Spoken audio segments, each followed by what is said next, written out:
y luego vamos a estar leyendo una porción de las Escrituras. Así que le invito a ponerse en pie y oramos al Señor. Padre, en glorioso nombre de nuestro Salvador Jesucristo, venimos a ti agradecidos por tu amor y tu misericordia, porque tú eres bueno, porque tú eres paciente con nosotros, porque nos has limpiado de todos nuestros pecados y sigues, Señor, obrando en nosotros para andar como es digno del Evangelio. Oramos, Señor, sabiendo que es parte de tu gracia que podamos estar aquí reunidos, porque por nuestros propios méritos no lo merecemos, pero estamos delante de tu presencia en paz para alabarte, para bendecirte, para darte gloria. Y oramos, Señor, para que podamos tener un tiempo de edificación, un tiempo donde podamos adorarte por medio de la disposición de nuestro entendimiento y podamos darte gloria. Oramos, Padre, en el glorioso nombre de Jesús. Amén. Abran sus Biblias en el Salmo 91. Abran sus Biblias en el Salmo 91.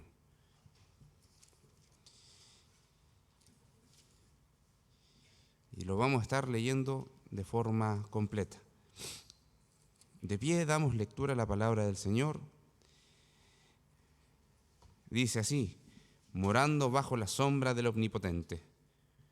El que habita el abrigo del Altísimo morará bajo la sombra del Omnipotente. Diré yo a Jehová, esperanza mía y castillo mío, mi Dios, en quien confiaré. Él te librará del lazo del cazador, de la peste destructora. Con sus plumas te cubrirá y debajo de sus alas estarás seguro. Escudo y adarga es su verdad.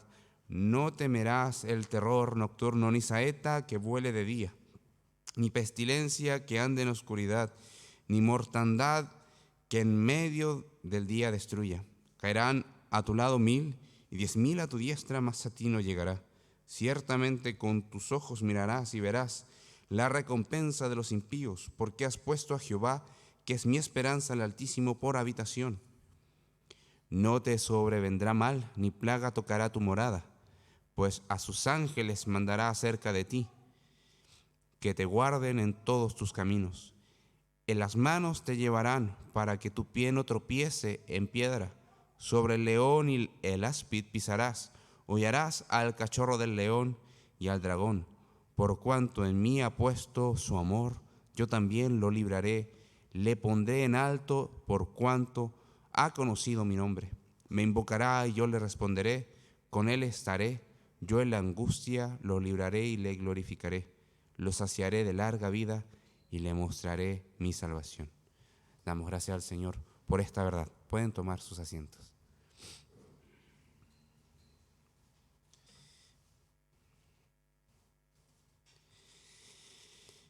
La semana pasada nosotros estuvimos terminando la primera parte. Antes de eso, pues las clases pueden tomar sus ubicaciones. Los niños, niñas, pueden pasar con sus maestras a las diferentes clases.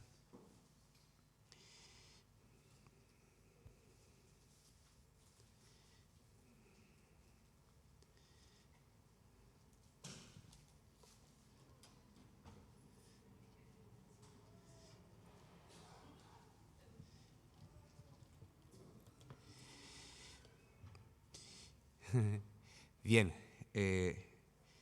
hemos entrado a una nueva serie de enseñanzas o de estudio bíblico que hemos denominado o hemos llamado el pueblo del libro La Iglesia. La primera clase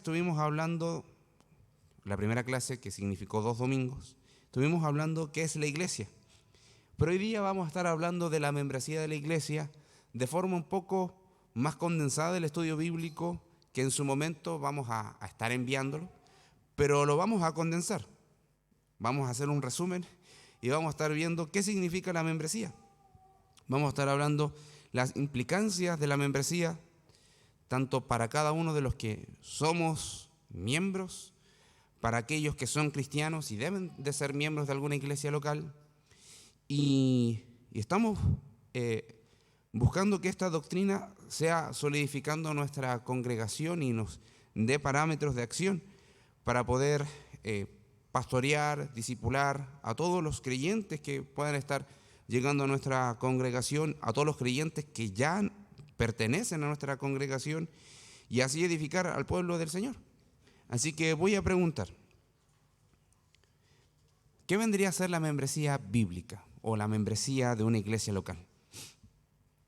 No sé, esta es una instancia de participación. El cuerpo de Cristo. Muy bien. Bien, ¿alguien quisiera añadir a lo que dijo nuestra hermana? De hecho, podríamos estar preguntándonos qué es la membresía y qué es ser miembro. ¿No? Derechos y deberes. Claro. Muchas veces lo presentamos así y está muy bien, pero eso se somete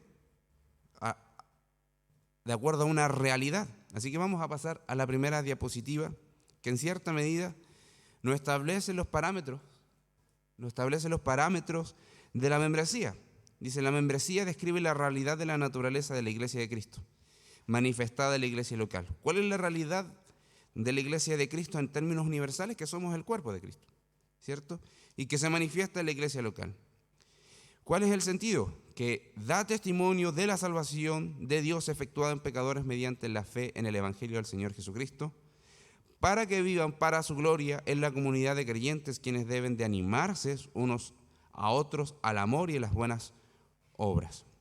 Entonces ahí encontramos que es el conjunto de creyentes. La membresía busca reconfirmar de alguna manera la fe de las personas y que extendemos la invitación a ser parte de este pacto comunitario que nosotros entendemos como iglesia local, siempre apuntando a la realidad de la salvación de las personas y la práctica constante. Ahí tenemos una referencia de Hebreos 10:24, una realidad constante, como veíamos, y un sello característico de la iglesia es que los discípulos se aman los unos a los otros, y no solamente cuando vienen o tenemos la cercanía, sino que constantemente buscamos la oportunidad de estar congregados y en esa congregación animarnos al amor y a participar los unos con los otros de las buenas obras. Ahora, naturalmente la vida cristiana no está diseñada para funcionar en soledad o en aislamiento unos de otros. De hecho, esto también se puede apreciar en la biología común y corriente. Esto tiene aspectos espirituales, pero incluso en cuanto a la biología, se ha reconocido que el ser humano tiene una especie de instinto gregario. O sea, el instinto de compartir con las otras personas, un instinto de estar en contacto con otras personas, de sociabilizar con otras personas. Bueno, el Señor lo establece con términos mucho más profundos, que la iglesia sí o sí está graficando que nos necesitamos los unos de los otros para crecer, nos necesitamos de los unos de los otros para santificarnos, nos necesitamos mutuamente para ser discipulados y discípulos fieles del Señor. Y aquí hay una referencia, Hebreos 12:1.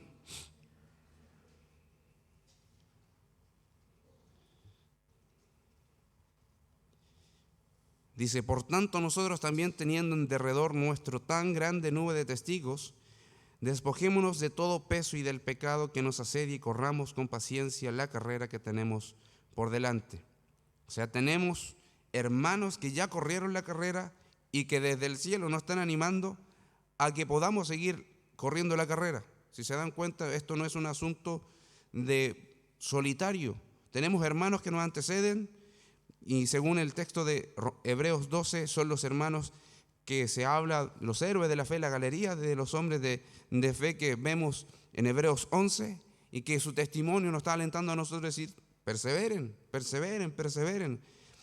Y siempre es en plural, particularmente y en plural. Somos animados a avanzar en esta realidad. Entonces, aún así, tenemos cierta medida, criterios generales de lo que es la membresía.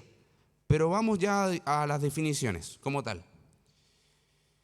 Dice, membresía. La membresía es un reconocimiento o reconfirmación de lo que el creyente es cuando fue salvado Y el unirse a una congregación viene a ser una muestra de obediencia que Dios manda al someterse a la autoridad de su iglesia, que es representada en una iglesia local. Es una reconfirmación.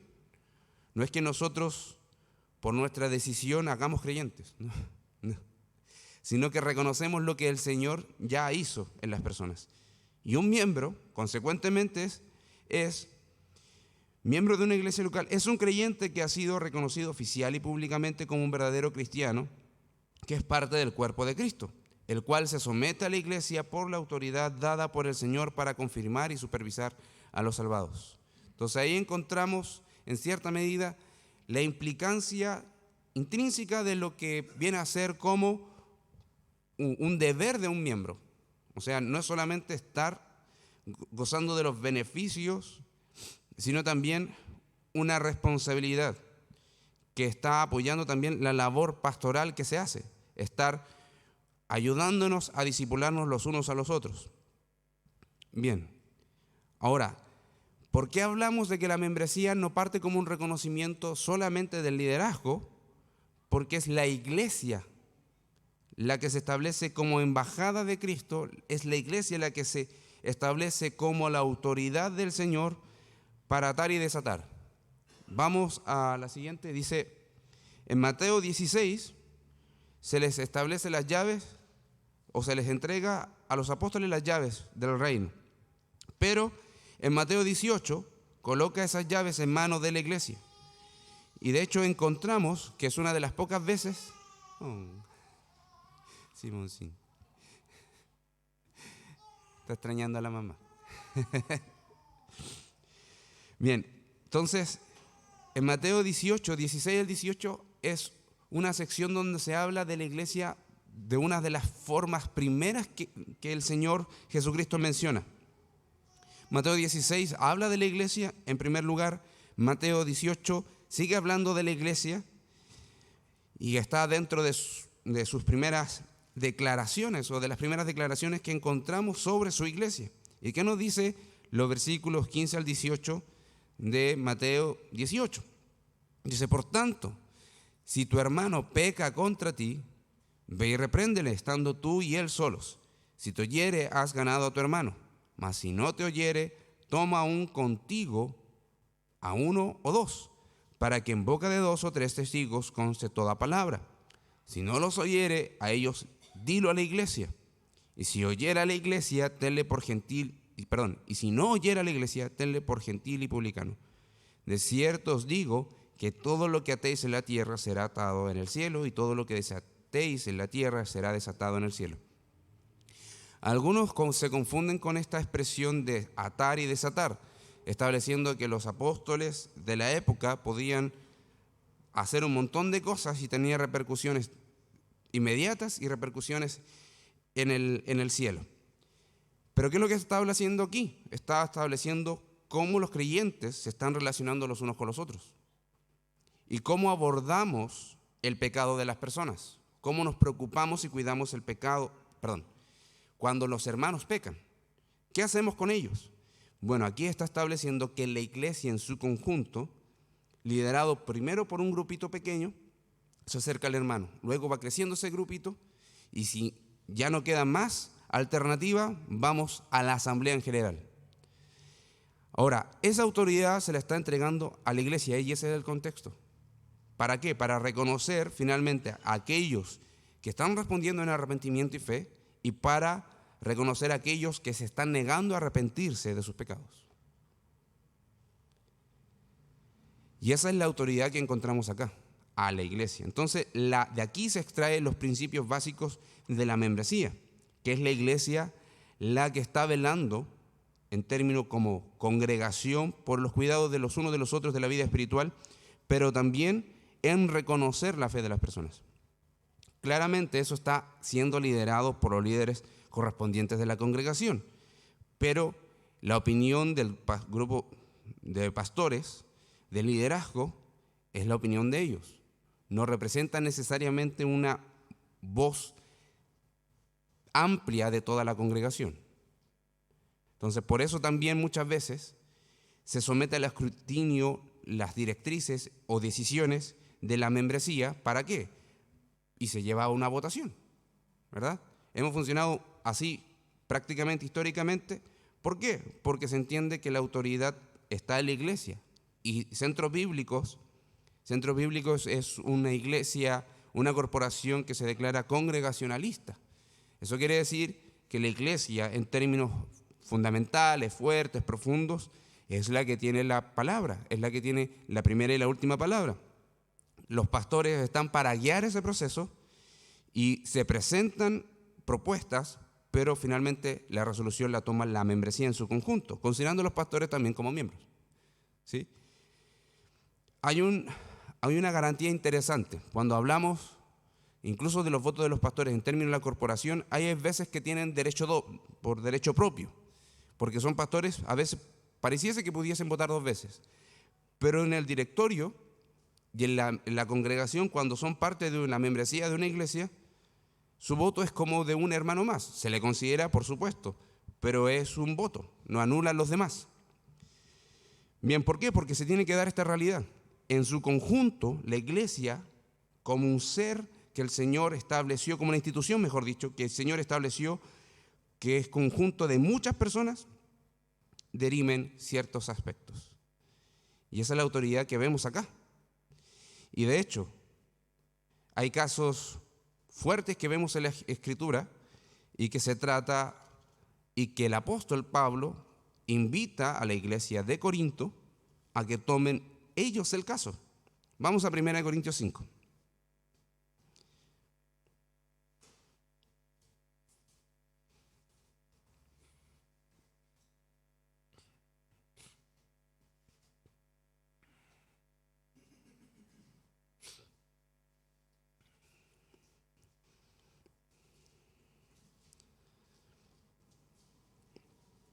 Primera Corintios 5, vamos a leer algunos versículos. Dice, así es, Primera de Corintios 5. De cierto se oye que hay entre vosotros fornicación, y tal fornicación cual ni aún se nombra entre los gentiles, tanto que alguno tiene la mujer de su padre. Se hablaba de su madrastra. Y vosotros estáis envanecidos. ¿No deberíais más bien haberos lamentado para que fuese quitado de en medio de vosotros el que cometió tal acción? Aquí Pablo está colocando en práctica lo que vemos en Mateo 18.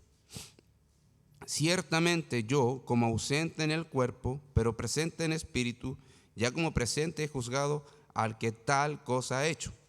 En el nombre de nuestro Señor Jesucristo, reunidos vosotros y mi espíritu, con el poder de nuestro Señor Jesucristo, el tal sea entregado a Satanás para destrucción de la carne, a fin de que el espíritu sea salvo en el día del Señor Jesús. ¿No es buena vuestra jactancia? ¿No sabéis que un poco de levadura leuda toda la masa? La exhortación aquí va dirigida a la iglesia en su conjunto. Obviamente los líderes se van a sentir mucho más aludidos porque no está liderando el proceso como deberían haberlo liderado. Entonces, el apóstol exhorta a la congregación como tal. Júzguenlo, tomen acción. Si hay que sacarlo y excomulgarlo, háganlo. Si hay que sacarlo de entre medio de ustedes, hay que hacerlo. Entonces, la iglesia tiene esa autoridad. Ahora, no sé si alguien tiene alguna pregunta, algún comentario, ¿no? No sé si está quedando claro, no sé si ya. Bien, ahora en términos de esto, también encontramos que los miembros son reconocidos por sus frutos. A ver, muchas veces se practicó el tema de una carta de traslado. Hoy en día, ¿qué es lo que se hace con la carta de traslado? Es un testimonio, sí, pero queremos ver el testimonio encarnado. Queremos ver el testimonio puesto en práctica. Y en Hechos 2, 41, 42 y 46, vemos cómo se establecen estos frutos o estas prácticas, ese testimonio de un cristiano regular, un cristiano que está constantemente sirviendo al Señor. Lo vemos acá. Y hay pilares, como muchas veces lo enseñó el pastor Hernán, que lo vemos.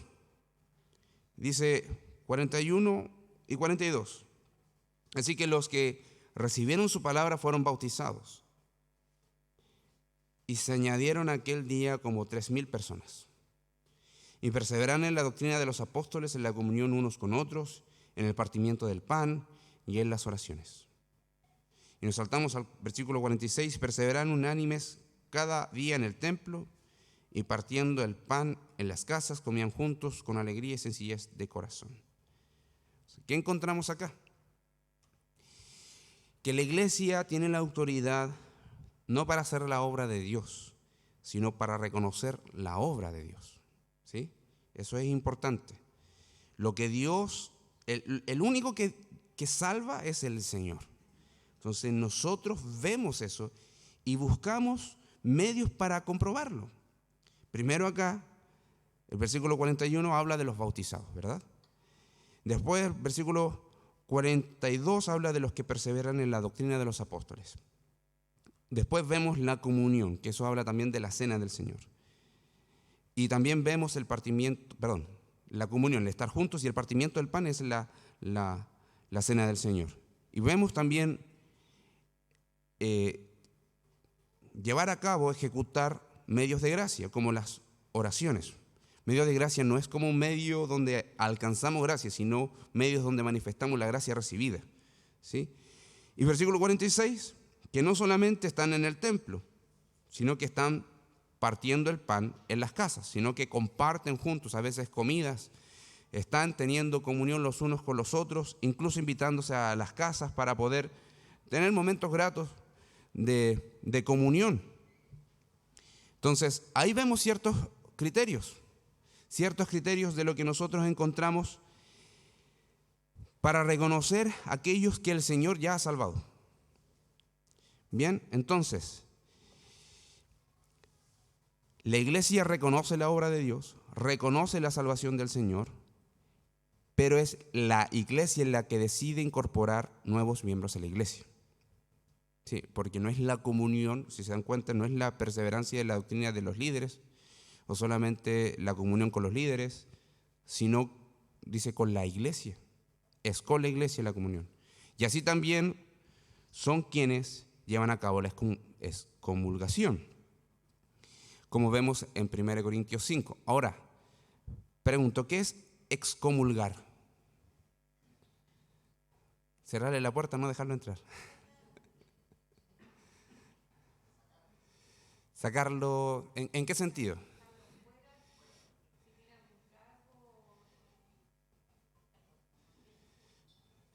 ¿Cómo? Dejarlo como un oyente.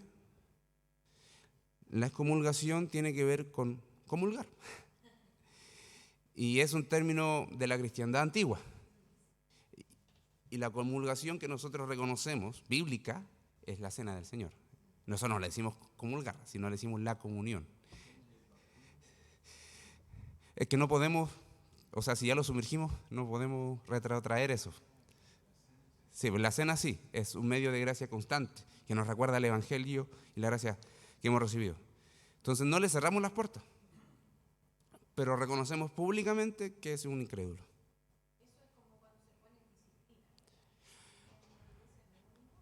No, la excomulgación es el paso último de disciplina.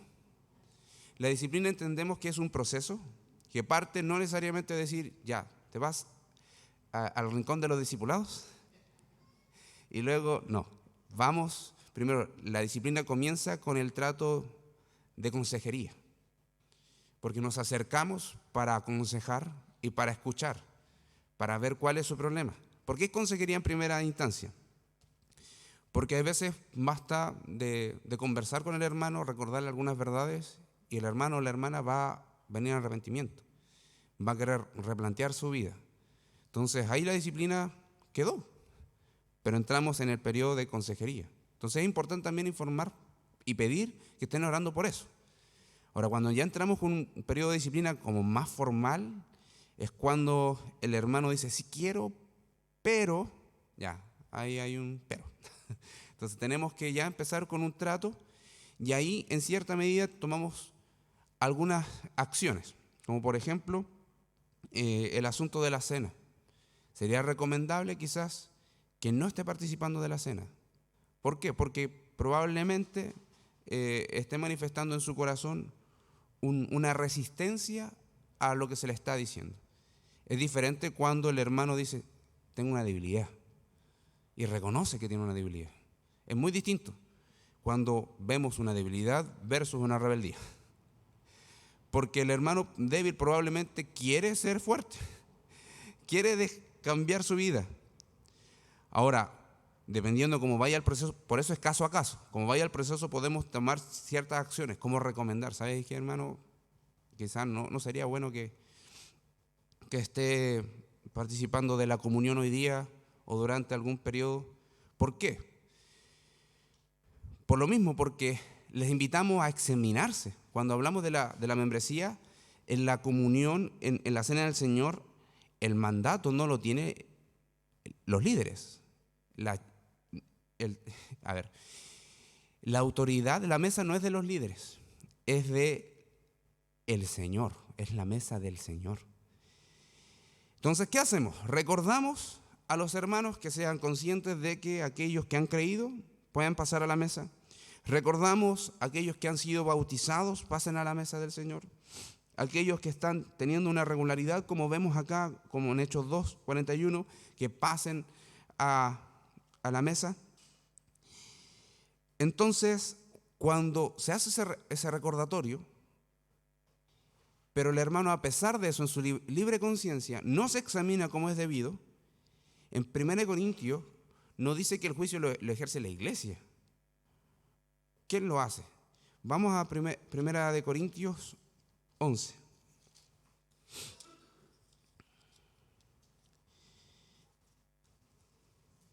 Versículo 27. El que toma la acción en la mesa es el dueño de la mesa.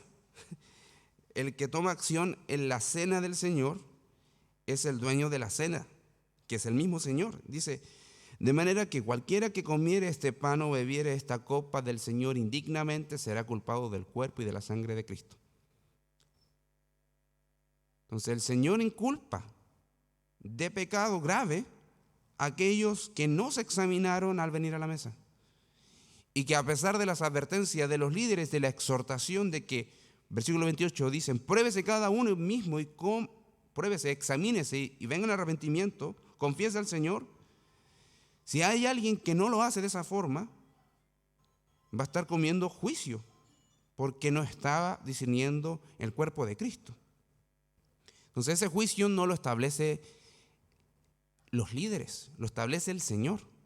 Versículo 30 dice, por lo cual hay muchos enfermos y debilitados entre vosotros y muchos duermen. El Señor actuó de una forma tácita para aquellos que estaban siendo rebeldes a la mesa o estaban tergiversando, corrompiendo la mesa. Entonces, aquí es lo que nosotros vemos, que primero en la mesa del Señor nosotros cumplimos y debemos ser responsables a convocar a los creyentes y servirles en ese sentido. Somos también responsables de advertirles los peligros cuando no reconoce su falta de arrepentimiento. Pero también animamos a los creyentes a que se arrepienten. Entonces, cuando todas esas advertencias están ahí expuestas, y aún así la persona decide participar de la cena del Señor, incluso pasando por alto esas advertencias, el que toma carta en el asunto y el que disciplina es el Señor. Porque hay cosas que nosotros no vemos, hay cosas que los líderes no ven. Ahora, cuando los pecados son evidentes, ya no hay mucho que darle vuelta.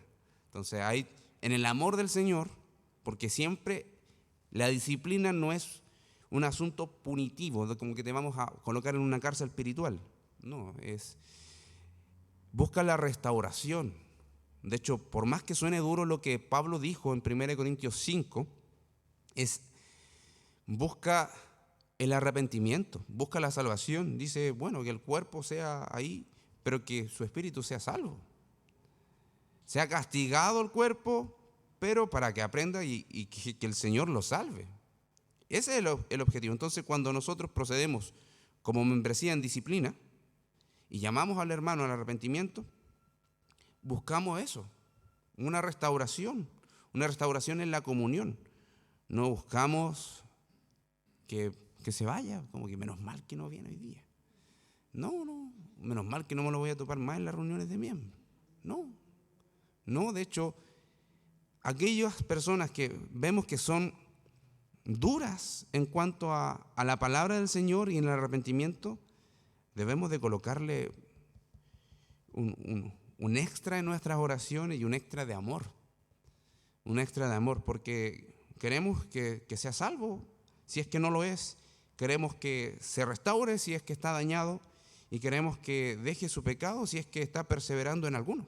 Eso es lo que queremos. Bien, entonces la excomulgación es el paso último de la disciplina, es donde se reconoce que es gentil y publicano y que se le priva de forma definitiva, al menos por un buen periodo, de la cena del Señor. ¿Sí? Bien, eso es. ¿Preguntas?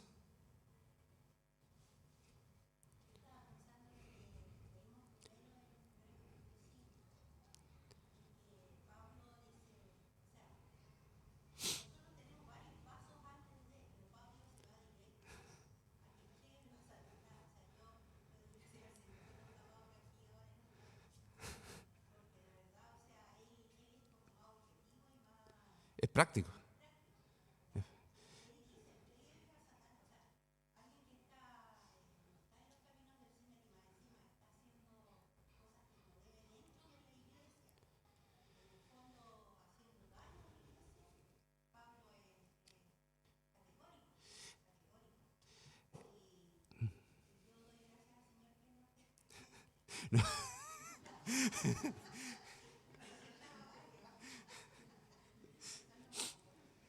No, no, igual era un caso grave.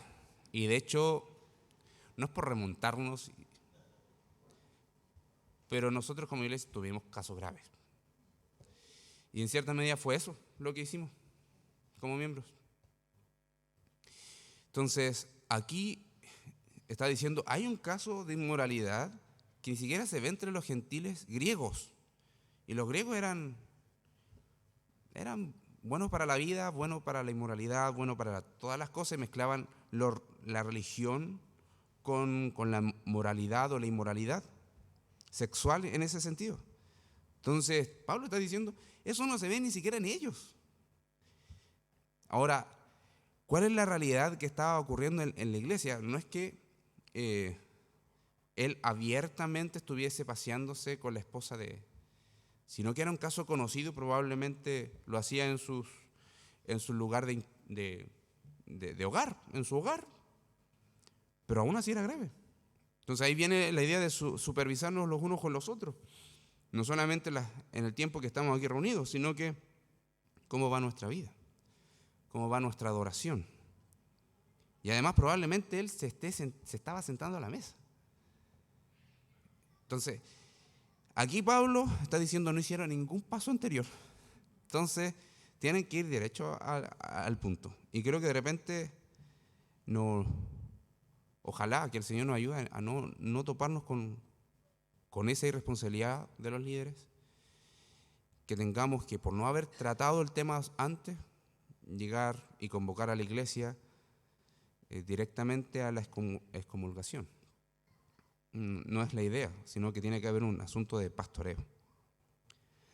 Ahora, ¿quiénes ingresan a la membresía? ¿Quiénes ingresan a la membresía? Y es todo creyente, todo cristiano que ha creído en el Evangelio y se ha arrepentido de sus pecados, que ya es parte del cuerpo de Cristo. Ahora, ¿qué es lo que buscamos? Buscamos la evidencia de su fe, que es su testimonio, el decir que crea, y también lo que creemos es tanto su conversión y también el conjunto de doctrinas. Vemos su arrepentimiento constante y vemos también que se ha bautizado por inmersión. Eso es la primera etapa, es como lo medular. ¿Sí? Y luego podemos ver que necesariamente eso se debe manifestar en la práctica. Por ejemplo, todo creyente que es parte del cuerpo de Cristo, puede ingresar a la membresía, pero también vemos requisitos que evidencian ese sometimiento. O sea, si alguien que tiene fe, que ha creído en el Evangelio, que reconoce la verdad del Señor, que se ha arrepentido y por ende también lo bautizamos, o ya fue bautizado, también eso en la práctica se materializa de otras formas. Por ejemplo, la comunión con la iglesia local, que es básicamente congregarse, una regularidad constante. También dice perseverar en la fe junto a los santos de nuestra congregación. O sea, el congregarse y perseverar a veces pareciese como si estuviese juntos, pero no necesariamente es en ese sentido. Una cosa es congregarse y el otro es estar perseverando en la fe, animándonos unos a otros a seguir creyendo, perseverando en la doctrina. A ese punto se está refiriendo. No asistir por asistir, sino asistir con un propósito claro.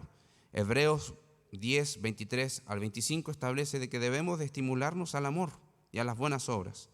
Y establece como mandato no tengan por costumbre como otros tienen por costumbre, que se dejan de congregar, sino congréguense. Y en esa instancia, motívense al amor. Entonces, no solamente esa cosa práctica, sino también mantener la doctrina, conservar la doctrina, lo que creemos, y juntos avanzar en eso, edificar en eso. Después, disponer también sus dones al servicio para la edificación de la iglesia local. Un no miembro puede servir en la congregación, sí. Una de las cosas que para nosotros son requisitos para el servicio es que la primera etapa de su confesión de fe, de un creyente, de un salvado, es que sea bautizado. Entonces, siempre históricamente se ha colocado como el bautismo, como la puerta de entrada a poder servir en la congregación, como para poder servir, porque es el testimonio público de la fe. Ahora, la membresía, como lo estamos viendo ahora, es una reconfirmación que también busca evaluar no solamente los primeros criterios que nos llevan a bautizar a la persona, que es la fe, su conversión, su arrepentimiento y su bautismo, sino también ver la disposición del servicio que tiene con la iglesia, que es para la edificación. Y con eso también llegamos a un sometimiento voluntario, porque no estamos obligando a la gente que sea miembro de nuestra iglesia. Las personas pueden asistir, pero la idea bíblica es que seamos miembros de una iglesia. Seamos miembros de una iglesia. Tengamos esa identidad con un cuerpo local. Y eso es un sometimiento voluntario. Es como el matrimonio. O sea, yo sé que hubieron etapas donde se decidían por los novios con quién, cuándo y cómo debían de casarse. Pero en la membresía, bueno, ahora gracias al Señor tenemos esa libertad de poder, con la ayuda del Señor, saber con quién casarnos. Ahora, la membresía en cierta medida responde a esa necesidad también. Eres un creyente y necesitas estar comprometido con tu iglesia local. Y esa es una acción voluntaria y libre de tu decisión con qué iglesia local debes. Ahora, tenemos que animar a considerar los sellos característicos de una iglesia, que persevere en la doctrina, que sea centrada en el Evangelio, que conozca la necesidad de amarnos los unos a los otros, porque es parte de los discípulos, y así podemos seguir con los al menos 8 puntos que se expusieron en la primera parte de esta serie. Entonces, públicamente nos sometemos, físicamente nos sometemos, socialmente, sentimentalmente, financieramente, profesionalmente, éticamente y espiritualmente. Son muchas mentes, pero la idea es un sometimiento voluntario integral. Y aquí tenemos algunas referencias bíblicas. Bien, pero no sé si quieren preguntar, añadir algo.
Ujú. Amén. Muchas gracias por su opinión, hermano Jorge. Así que sí, es de aliento y siempre la idea es seguir profundizando en las verdades bíblicas y comunicar esto a la iglesia en general. ¿Por qué? Porque es necesario de que toda la iglesia, particularmente de aquellos que ya son miembros, podamos estar unánimes en esto, podamos estar centrados en esto para poder llevarlo a la práctica, para poder estar relacionándonos y vinculándonos con los hermanos que están postulando a la membresía y con hermanos que son creyentes y que están sirviendo hace mucho rato. Hay un protocolo de acción de nosotros y entre eso está también compartir la doctrina. Se comunicó a la membresía, se está compartiendo la doctrina para que llegue el momento cuando sean sometidos a la examinación de la iglesia en sí, o el escrutinio, como se le dice, de la iglesia, los hermanos nos digan, no sabíamos qué es lo que creía la iglesia, o no sabemos qué es lo que se busca perseverar, o en qué punto queremos profundizar o desarrollar de mejor manera. Es necesario establecer esto. Y no sé si se dan cuenta, de acuerdo a las sesiones que tuvimos la otra vez como estudio bíblico, fue mucho más extenso. Y aquí avanzamos muchas cosas que quizás vimos en la sesión 6 o 7. Entonces, tratamos de condensar, ir a lo medular y poder colocar cosas prácticas en terreno. Bien, por hora vamos a tener que parar acá. Así que vamos a estar orando, vamos a estar elevando una oración. Y le voy a estar pidiendo, hermano Carlos, si puede orar.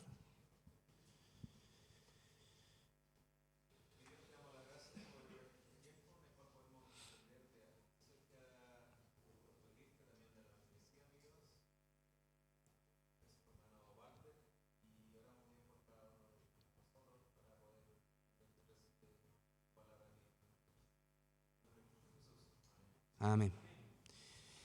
Ha terminado la escuela dominical, tenemos tiempo de break, así que el Señor les bendiga.